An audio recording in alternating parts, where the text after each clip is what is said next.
what's your biggest failure to date? What'd you learn from it? That's a good one. Leading back, I guess, circling back to my dad's addiction, I spent years trying to help him through that, and it didn't help. I mean, I reached a point where at some point I had him basically committed into a mental institute to detox because he just Hmm.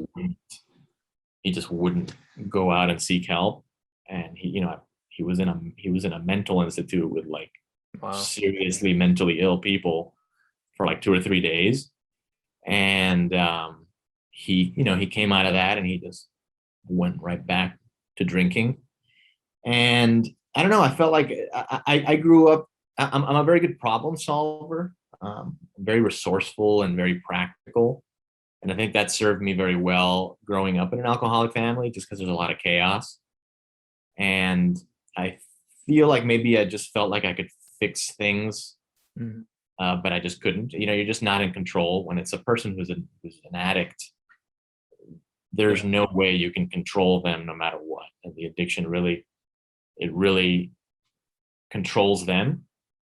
So So it sounds like what you learned through that was just sometimes it's just out of your control, no matter how much effort you give it and how much love is behind it. It's out of your control. yeah, totally. There's a lot there. In fact, most things in life we cannot control.